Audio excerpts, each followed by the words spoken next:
Breaking news, comme vous l'avez vu dans le titre, Sean Diddy Combs a été déclaré non coupable des chefs d'accusation les plus lourds, trafic de drogue et trafic sexuel à grande échelle. Ces charges auraient pu lui valoir la prison à perpétuité. En revanche, il a bien été reconnu coupable de transport de prostituées entre différents États et cette fois, la justice a tranché en se basant sur les cas de Cassie et de Jane Doe, que j'ai longuement couverts dans 2 vidéos précédentes. C'était une procédure longue, pénible et parfois même frustrante. On y reviendra. En tout cas, même s'il risque jusqu'à 20 ans de prison, au vu de ce qui a été dit et des éléments que j'ai pu analyser, je doute fortement qu'il purge l'intégralité de cette peine. Soyons prudents, c'est une vidéo de réaction, je continue de me documenter et d'analyser. Mais ce qui est certain, c'est que Diddy a tenu tête au gouvernement fédéral sur des accusations extrêmement sérieuses, et rien que ça a un prix. Il faut comprendre que la plupart des accusés dans ce genre d'affaires préfèrent négocier ou plaider coupable pour éviter le pire. Diddy, lui, est allé jusqu'au bout et il a gagné. À mes yeux, cette victoire va peser dans la suite de l'affaire. Et pour ceux qui ont suivi le procès de près, comme moi ou d'autres analystes sérieux, ce verdict n'est pas si surprenant. Je vous l'avais dit pendant le procès, il serait probablement reconnu coupable du transport de prostituées, et c'est exactement ce qui s'est produit. Entre les preuves de paiement, les échanges de messages, les témoins et les individus louches présents, il y avait clairement de quoi le condamner là-dessus. En revanche, pour ce qui est du trafic sexuel au sens large, concernant Jane Doe, il n'y avait clairement pas de matière suffisante. Même moi, en réalisant les vidéos, j'avais parfois l'impression de raconter une succession d'histoires sordides d'un rappeur, plus qu'un véritable cas de traite humaine. Concernant Cassie, c'était un peu plus complexe, les faits remontaient à loin, jusqu'en 2007, et il y avait beaucoup d'éléments. L'affaire Kid Cudi, les bagarres, les voyages. Il y avait matière à débat. Mais même après avoir suivi les 3 ou 4 jours de témoignages de Cassie, allez voir ma vidéo si vous ne l'avez pas encore vue, le dossier restait accablant pour Diddy sur certains points bien précis. Moi, avec mon air d'amateur, disons, de quelqu'un qui regarde les choses un peu de l'extérieur, je me suis dit, franchement, que je m'attendais à pire, à plus, car le moment du procès reste celui où il y a le plus de choses à révéler. Et finalement, j'ai trouvé ça relativement faible. Et même lorsqu'elle s'est plainte, si vous voulez mon avis, elle a même plutôt aidé la défense, car elle a apporté tellement de nuances, elle a dit tellement de choses qu'au final, on s'est dit, mais c'était une vraie relation, voyez-vous, ils s'appréciaient. Et puis on a réalisé que Cassie aussi, parfois, trompait Diddy avec Cudi, avec d'autres hommes, avec des escortes, elle entretenait de vraies relations avec eux. On apprend qu'elle organisait aussi ses propres aventures. Et même son nouveau mari, elle le trompait avec Diddy. En fait, tellement d'éléments ont été révélés que, finalement, pour Cassie, c'était plus complexe. Mais mon intuition me disait qu'elle aidait plutôt la défense. Finalement, le témoignage de Cassie n'était pas si fou. Et puis, concernant les autres témoignages, la défense a fait un travail monstrueux. Que ce soit Bana Bangolan, la meilleure amie de Cassie, qui était pendue au balcon, d'après ce qu'elle a dit. Mais finalement, ils ont réussi à démentir ça assez facilement. Jane Doe, on se retrouve face à une femme aimante qui a passé beaucoup de temps avec Diddy jusqu'en août 2024, c'est-à-dire après la perquisition, après la fuite de la vidéo de Cassie de l'Intercontinental. Normalement, à partir de là, on se dit que ça fait longtemps, sachant que pendant la perquisition, les autorités ont donné une carte disant « Contactez-nous si vous avez des choses à révéler ». Et on apprend que cette personne n'a jamais contacté les fédéraux, d'accord ? Et qu'elle a été contactée par eux, précisément, en novembre 2024. Alors, longtemps après tout ça, devenir enfin une victime. Et je vous avais dit dans une vidéo en septembre 2024 qu'il y avait très peu de victimes et que c'était très étrange. Et le fait qu'il y ait si peu de victimes comme ça dans une affaire de S-trafic, d'un homme très puissant pendant 30 ans, de mon point de vue extérieur, c'était assez étrange.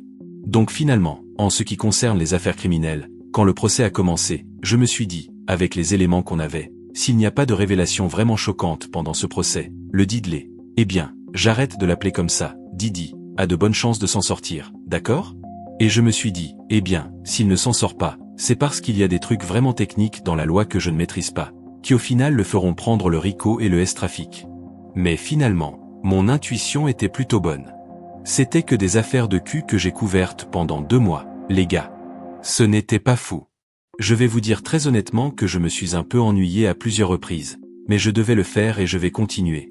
D'ailleurs, je vais faire une vidéo récapitulative de toute cette affaire en vous donnant mon avis, d'accord ? Avec plus de recul et plus de recherche. La vidéo sortira en juillet. Mais au final, honnêtement, et j'ai vu dans les commentaires, vous avez commencé à vous impatienter et à attendre le verdict.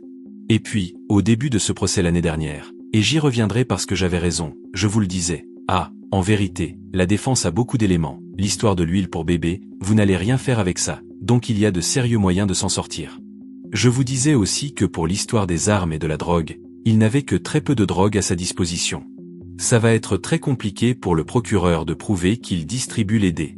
Et finalement, à l'époque, vous vous laissiez avoir en disant « Ah, mais vous soutenez Didi, etc. » Je vous disais que non, je regarde les faits tels qu'ils sont et j'essaie de les retranscrire pour vous donner la meilleure vidéo possible afin que vous puissiez vous faire une opinion. Sauf qu'à cette époque, il y avait tellement de vidéos complotistes à gauche, à droite, sur ce qui allait se passer, etc. Finalement, les gens préféraient y croire, car en réalité, c'est humain, on préfère croire à ce qui est un peu extraordinaire. Et les gars, en ce qui concerne la justice et comment l'acheter, on ne l'achète pas comme ça aux États-Unis. Là-bas, c'est l'État américain. L'État américain qui veut vous mettre en prison. Qui vas-tu acheter? On va te traquer, tu vas te faire tuer, mon frère. Il est donc impossible que justice soit faite. Vraiment, impossible, les gars.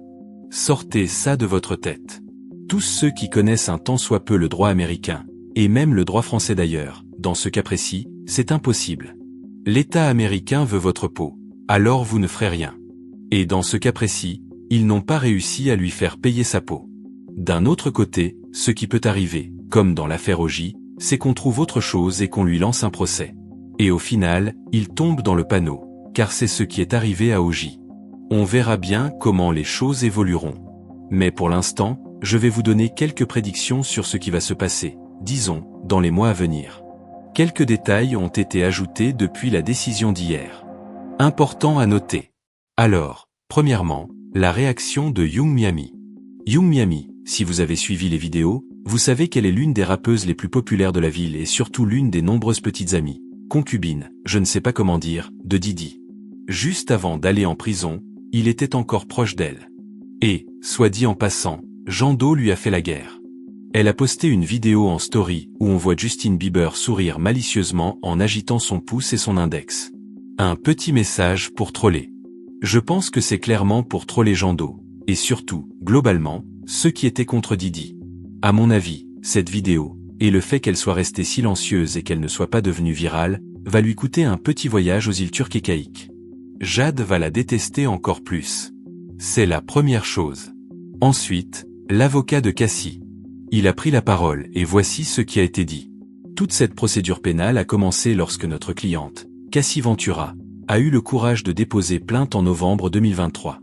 Bien que le jury n'ait pas jugé Combe coupable de harcèlement sexuel envers Cassie, elle a ouvert la voie à une condamnation pour transport en vue de se livrer à la prostitution.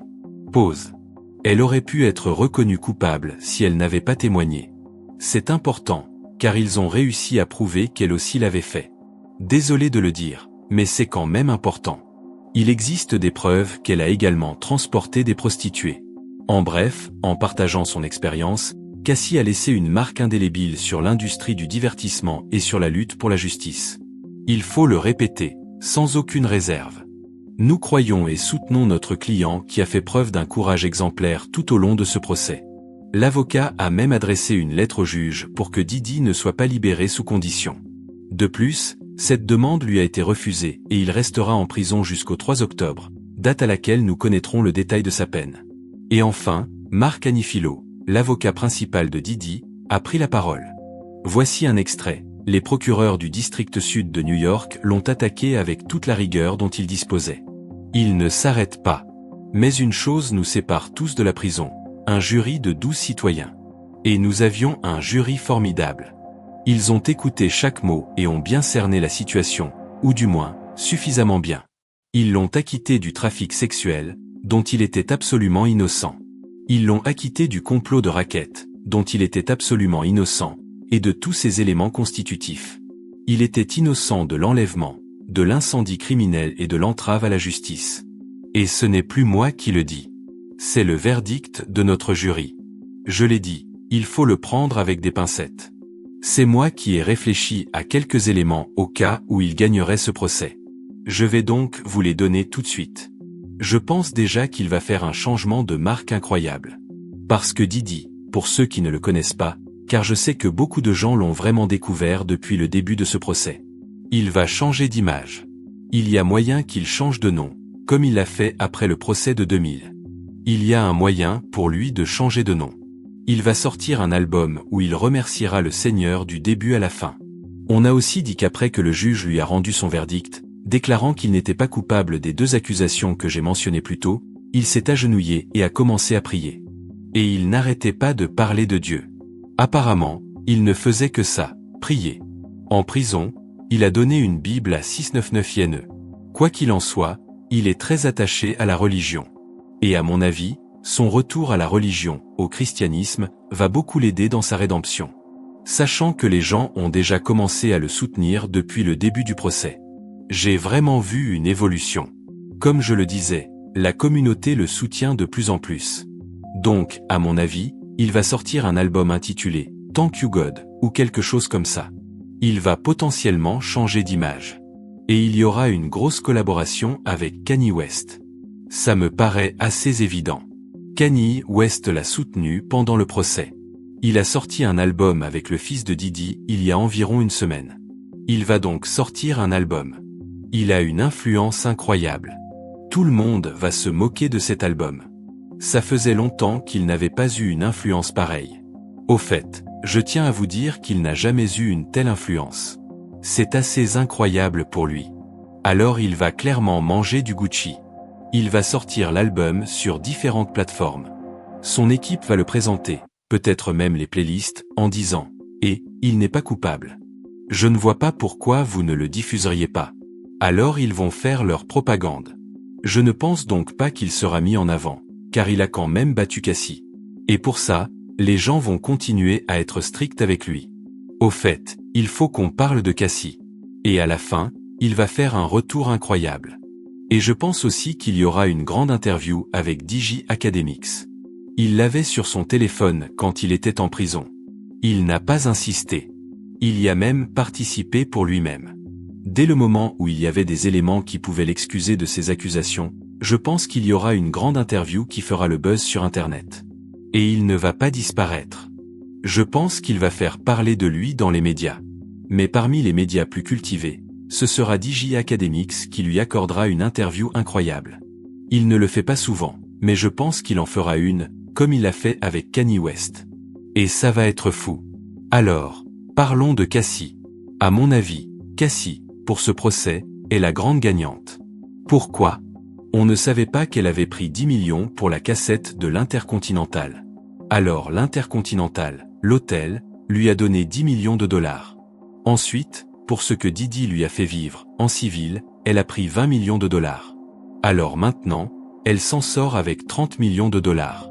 Elle s'en sort bien. Elle était passable dans le civil, 20 millions, très bien. Étage 10 millions de plus. Donc elle s'en sort bien. Moi, Cassie, honnêtement, eh bien, je ne peux pas la blâmer. Ne la blâmez pas, blâmez le jeu, comme on dit. Et oui, le jeu était là. Didi a joué le jeu avec elle. Il voulait profiter du fait qu'elle était jeune, impressionnante, qu'elle voulait faire carrière et qu'elle était aussi très amoureuse, d'accord ?